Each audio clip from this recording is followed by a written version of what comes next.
Yes, get in. Finally.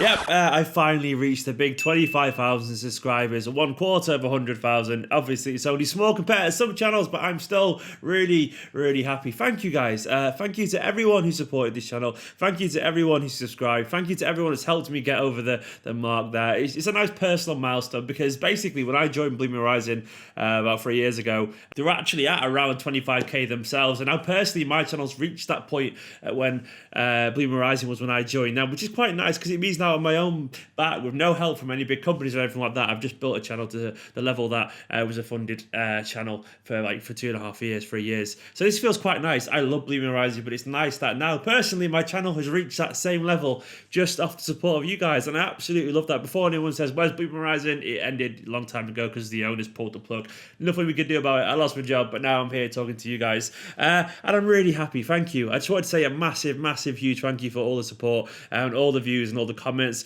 Maybe one day this whole channel will have double the subscribers and I'll get to be a full-time content creator. That would be my ideal goal in life, to get there, to be able to make, loads of videos constantly, all different kinds of videos, live streams, all that kind of stuff. Maybe I'll get there one day. For now, though, thank you. Seriously, thank you. You don't understand how much this target has been annoying me. I've been at 21,000 around that for a while. I'm like, I want to get there, and I finally got there, so thank you. I woke up this morning a very happy person. But today we're going to talk about Schalke. By the way, if you haven't already subscribed and you're watching this, hit the subscribe button and press the bell button as well so you get all the videos. But anyway, back to Schalke. We're going to look back at last night's absolute 7-0 drubbing of Schalke and 5 things that we've learned from that game. I'm going to start with Mr. Leroy Sané. He's really good at football, isn't he? Now, could he actually be the difference in our success at the end of the season? Fired up, skillful Leroy Sané is just the kind of person we need to maybe help us win us some trophies. On his day, he's absolutely unstoppable. I'll read some of his stats last night. 83% pass accuracy, 7 ball recoveries, 6 chances created, 6 duels won, 2 dribbles completed, 2 tackles completed, 2 interceptions, 3 assists and 1 goal. Involved in 4 of the 7 goals last night, creating loads of chances. He was absolutely fantastic. What a player. Now, I think it's fair to say that Sane this season hasn't been at his most scintillating best, I guess. He's still been pretty good, don't get me wrong, but I think there's been some doubts about him. Bernardo coming into the team ahead of him a little bit at the moment. Sterling basically our first choice winger. It doesn't really detract from how good Sane can actually be. It just more says how much Guardiola wants to get from his players. It just shows how much of a perfectionist he is, but he could genuinely be the person now to actually make a difference in this running. I think it's fair to say he's chomping at the bit to get regular game time, and given the absolute massive run of games we've got coming up, and given how deadly he could be, given he's also a big game kind of player, to me Leroy Sané could be the difference between City winning a couple of trophies and maybe 3 and shall I say 4? No, I can't go there, but you know what I'm saying. That does lead me on to the next thing though, the Q word. Quadruple. I'm not going to say we're going to win it, and I don't think we will going to win it, but we're getting to the point now where it's something to think about. It's a viable possibility. I'm aware it could fall apart at any moment. We could get beat this weekend against Swansea. I mean, I don't think it'll happen, but it could happen. But we're in the quarterfinals now of the FA Cup, the quarterfinals now of the Champions League. We're first in the Premier League, and we're also the winners of the Carabao Cup. So, life looks very good. I'm sure they'll try not to think about it, and rightfully so. But that Q word, it's going to hang over the season now, whether we like it or not. Like, basically, regardless of me mentioning it now, it doesn't jinx it. It's going to be mentioned every single time Manchester City play a game. It's already been mentioned every single time we play a game. So basically, expect that to be ramped up absolutely loads, because we're in the basically the home stretch of all the competitions. We've already won one of them. So basically, I'm expecting the media to go into overdrive for it now. For us to get there, it's going to take a lot of luck and loads of good fortune and a minor miracle for it to happen. But people now want to talk about it, and I think if we get, depending on the draw, the Champions League draw, and if we get past Swansea, then maybe I'll entertain it a little bit more. But for now, it feels like, about a week too early for me, because a lot could change. My confidence could change come Sunday. We don't know where we're going to be with Swansea, who we're going to get after that, and where we're going to be in Champions League, and see who we're going to draw on. But basically, it does seem like something that people could talk about and not be totally crazy anymore. I know that sounds weird, but it's just because we are where we are. It's quite interesting, and it's fascinating, and I'm nervous even talking about it. Thirdly, I want to talk about Phil Foden. The composure. the composure for that goal, absolutely scintillating, genuinely beautiful, great and elegant. For a young player, he's already scored 6 goals in a team that he rarely plays in as well. You've got to consider the fact that Phil Foden barely plays any football. When he does, it's after a long break with no football whatsoever. And now he's got 6 goals. Most people don't tend to realise that Phil Foden is actually the kind of guy who scores like 20 goals a season. He did that, I mentioned in the video last night as well, he did that for the academy levels, and I expect he'll do the same once he actually settles into first team football. There was a great quote from Guardiola last night when he was asked once again in the press conference whether Phil Foden is going to go on loan next season, and he's like, basically, no chance. Phil Foden is a special player, and when I'm here, he'll be here alongside me. That must be music to Phil Foden's ears, because you've got the best manager in the world, arguably one of the greatest of all time, if not the greatest of all time. I mean, that's up for debate in terms of longevity, but either way, he's up there, he's in the talk, and he's saying that Phil Foden is a special player, and he'll be around him until he's left Manchester City, which is absolutely crazy talk. It must be such a confidence boost from a young lad from Stockport to hear that.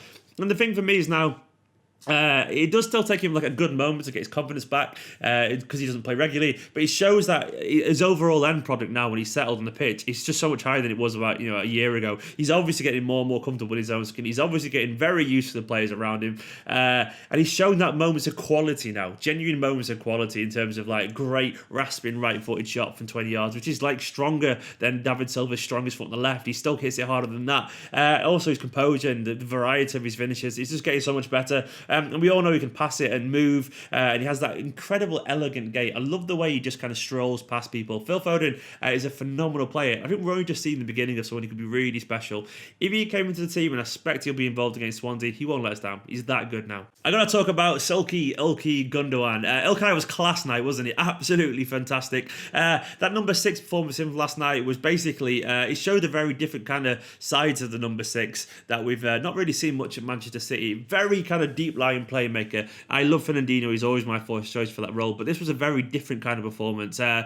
Fernandinho can play these passes, but at that consistent level that Gundogan played last night, no, he can't do that. At the same time, obviously, Gundogan can't tackle with a header or break up play when near as good as Fernandinho, and can't drive forward maybe as well, because Fernandinho is a lot more athletic. But Gundogan last night showed that in general, for 75 to 80% of our games, he's absolutely perfect in that number 6 role. It basically made me think as well, is he essentially what Jorginho is meant to be for Chelsea? Was that what he was last night? Because his ball retention, the way he moved, the way he spread plays, and some of the diagonal passes, some of the little lofted chip through balls, the outside of his foot. It's just, it's genuinely magnificent stuff. The kind of thing that you pay a lot of money to watch. Now, for me, I've said it before, I don't want him to go. And people go, yeah, but it means Foden will get a chance. For me, David Silva will be gone in a year and a half in terms of the current David Silva. He'll still be in the squad maybe, but his overall effectiveness in the game, he'll be gone. So we'll have... Gundogan goes, David Silva will be going like a year and a half in terms of ability. That's 2 players we've got to replace. I want Gundogan to stay because for me, Foden is a David Silva replacement. I don't want to have to replace Gundogan as well. He's absolutely critical. At the moment, his form,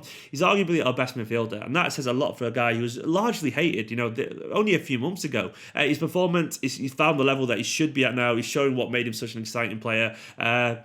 And when you consider the fact that we only paid like 20 million for him, if we get another a year of this form out of him, he's a bargain. Genuinely, eventually will be a bargain given how important he is in this squad. And obviously, I've got to talk about Sergio Agüero, King Agüero. Last night, he got another brace and he was largely fantastic once again for the time he was on his pitch. And now he's scored 25 plus goals for Manchester City across 6 consecutive seasons now. I think that's 7 out of the 8 seasons been at Manchester City, and he's close to making 30 plus in 3 campaigns in a row for the first time in his career. He gets better and better and better, doesn't he? I absolutely love Kun Agüero.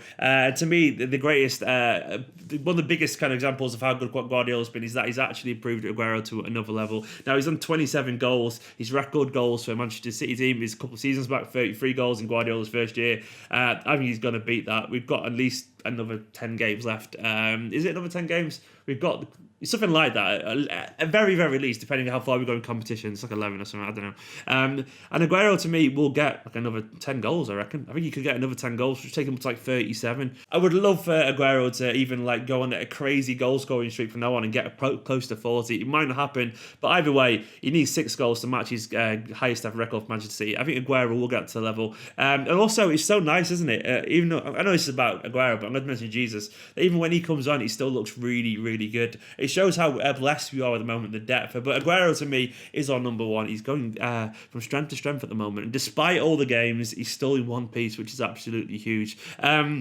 I want him to rest now. I want him to rest after this Swansea game, and hopefully he will get a rest. But anyway, guys, that's just my 5 talking points. Once again, thank you to everyone for getting me to 25,000 subscribers. Don't forget, if you do watch these videos often and you haven't subscribed, make sure you hit that subscribe button. It helps this channel more than you can imagine, honestly. I put a lot of time and effort into these videos, and seeing that tally go up and seeing the views go up slowly, it just means a lot to me. One day, hopefully, I'll get to go full-time as ever. These guys to my right, these are my Patreons who help support this channel, help me one step towards this being, you know, a career, which would be lovely. Guys, thank you very much. Everyone who watches these videos as well. If you want to get involved, by the way, patreon.com/Esteemed Company. Yeah, I'm going to post a video tomorrow calling for some like Q&A questions or something like that, because I'll do a 25k Q&A, I reckon. But for now, thank you. Genuinely thank you. You're all absolute heroes. And on that note, I'm going to leave you now. I'm going to relax and chill for the rest of the evening. In a bit.